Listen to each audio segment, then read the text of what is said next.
போகிறது என்னன்னா process architecture and types of process architecture. இப்போ ப்ராசஸ் ஆர்கிடெக்சர்ன்றது ஒரு இம்பார்ட்டன்ட் கான்செப்ட். எதுலனா டேட்டா வேர்ஹவுஸ் சிஸ்டமில்.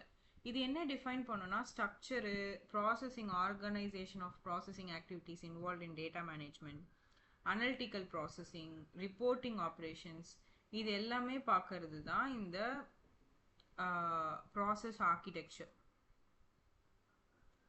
Structure, organization of processing activities involved in data management.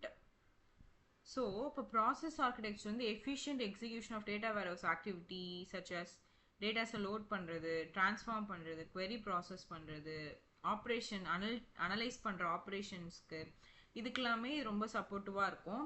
இது மூலயமா நம்ம சிஸ்டமோட பெர்ஃபார்மன்ஸ், ஸ்கேலபிலிட்டி, ரிசோர்ஸ் மேனேஜ்மெண்ட்ஸ் எல்லாமே நம்ம இம்ப்ரூவ் பண்ணிக்கலாம். The definition of process architecture பொறுத்த வரைக்கும் process architecture is a structural organization of process. இது வந்து ஒரு ஸ்ட்ரக்சரலாக நடக்கிற organisation process and components in data warehouse. Data வேர்ஹவுஸில் இருக்க காம்போனன்ட்ஸையும் சேர்த்து இது வந்து எதுக்கு யூஸ் பண்ணுறோன்னா managing data processing, communications and analytical operations எல்லாம் எஃபிஷியண்ட்டாக மேனேஜ் பண்ண யூஸ் பண்ணுறது தான் இந்த process architecture. I'll move again once again. Process architecture is a structural organization of process. அது வந்து ஒரு structural organization of process and components in data warehouse system used for managing data processing, communication and analytical operations efficientா நம்ம வந்து data warehouse systemல manage பண்றது, data processing, communicationக்கு இதுக்கு எல்லாமே use பண்றது தான் இந்த process architecture.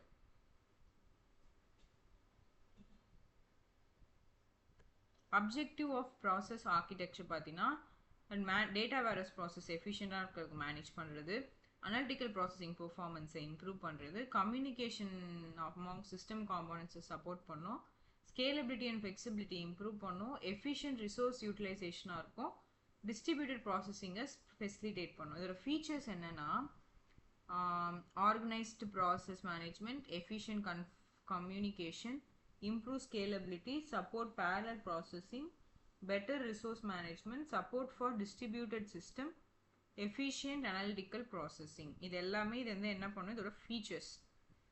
ஓகே, ஃபீச்சர்ஸு அப்புறம் அப்ஜெக்டிவ்ஸ் இது எல்லாமே சிமிலராக ஒன்று தான் இருக்கும். நம்ம ஒன்று படித்தாலே அதை வச்சு எல்லாமே எழுதிடலாம். ஸோ ஏன் இதான டாபிக்னு நீங்கள் கேட்காதீங்க. நெக்ஸ்ட் வந்து டைப்ஸ் ஆஃப் ப்ராசஸ் ஆர்கிடெக்சர். இதில் வந்து ரெண்டு டைப் ஆஃப் ஆர்கிடெக்சர் இருக்குது. ஒன்று சென்ட்ரலைஸ்டு ப்ராசஸ் ஆர்கிடெக்சர், இன்னொன்று distributed process architecture. Centralized process architecture is a system structure in which all processing activities are managed and controlled by central system. அதாவது இந்த நேம்லேயே தெரியுது சென்ட்ரலைஸ்டுன்னு. அப்போனா சென்டரில் இருக்கிற சிஸ்டம் தான் இது எல்லா ப்ராசஸையுமே மேனேஜ் பண்ண போகுது, கண்ட்ரோல் பண்ண போகுது.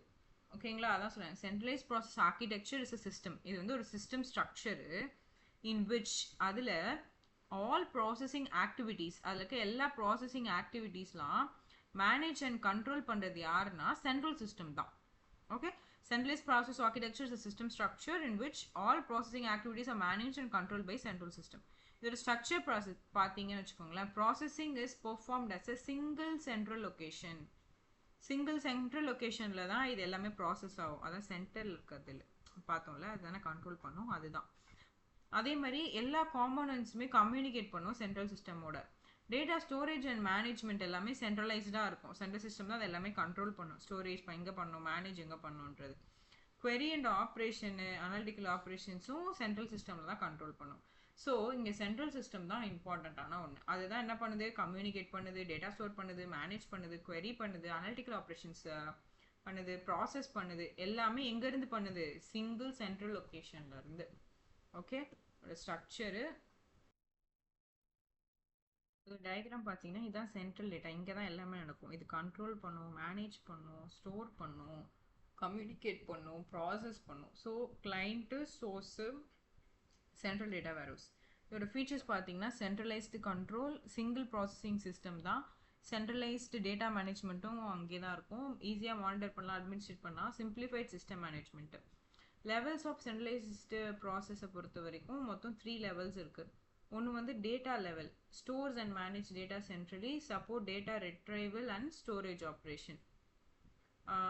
அப்ளிகேஷன் லெவல் வந்து அனலிட்டிக்கல் ப்ராசஸிங்கை பெர்ஃபார்ம் பண்ணும், ரிப்போர்ட்டிங் மேனேஜ் பண்ணும், query எக்ஸிக்யூஷனை மேனேஜ் பண்ணும். So performs analytical processing, manage reporting and query execution. User level வந்து யூசர் இன்ட்ராக்ஷன் வித் டேட்டா வேர்ஹவுஸை ப்ரொவைட் பண்ணும், ரிப்போர்ட் ஆக்சஸ் அண்ட் அனலைசிஸை சப்போர்ட் பண்ணும். ஸோ ஓகேவா, 3 levels இருக்குது. வாட் ஆர் த 3 levelsனா data level, application level, user level. அப்ளிகேஷனில் தான் அது அனலிட்டிக்கு ரிப்போர்ட்லாம் பார்த்துப்போம். யூசர் வந்து என்ன பண்ணுவாங்க, இன்ட்ராக்ஷன் பண்ணுவாங்க டேட்டா வேர்ஹவுஸ் கூட. அதே மாதிரி நமக்கு வந்து அப்ளிகேஷன் லெவலில் பண்ண ரிப்போர்ட்டை வந்து நம்மளால் ஆக்சஸ் பண்ணி பார்த்துக்க முடியும். அட்வான்டேஜ் வந்து ஈஸியாக அட்மினிஸ்ட்ரேஷன் பண்ணிக்கலாம், செக்யூரிட்டி மேனேஜ்மெண்ட் சென்ட்ரலைஸ்டாக இருக்கும், பெட்டர் கண்ட்ரோல் இருக்கும் டேட்டாவில், சிம்பிளிஃபைடு மெயின்டெனன்ஸ் இருக்கும், கன்சிஸ்டன்ட் டேட்டா மேனேஜ்மெண்ட் இருக்கும். Easy administration, centralized security management, better control over data, simplified maintenance, consistent data management. Disadvantage வந்து single point of failure இருக்கலாம், limited scalability, performance bottleneck, heavy load on central system. இதெல்லாம் தான் அதோட disadvantage. அப்ளிகேஷனை பொறுத்த வரைக்கும் small data warehouse system, organisational environment centralise பண்ணும், simple analytical ஸ்ட்ரீம்ஸாக இருக்கும், limited scale business intelligent applications எல்லாமே இதோட அப்ளிகேஷன்ஸ் தான். சின்ன டேட்டா வேர்ஹவுஸ்க்கு, ஆர்கனைசேஷன் என்விரான்மெண்ட்டுக்கு, அனலிட்டிக்கல் சிஸ்டம்க்கு, இதுக்கெலாம். டிஸ்ட்ரிபியூட்டட் ப்ராசஸ்னால் என்னென்னா, ஒரு system structure in which processing activities, அதில் பண்ணுற எல்லா ப்ராசஸிங் ஆக்டிவிட்டீஸும் நம்ம டிஃப்ரெண்ட் மல்டிபிள் சிஸ்டமோட டிஸ்ட்ரிபியூட் ஆகிருக்கும். அது எப்படி சிங்கிள் சிஸ்டமில் எல்லாமே நடக்குதோ இங்கே மல்டிபிள் சிஸ்டமில் நடக்கும்.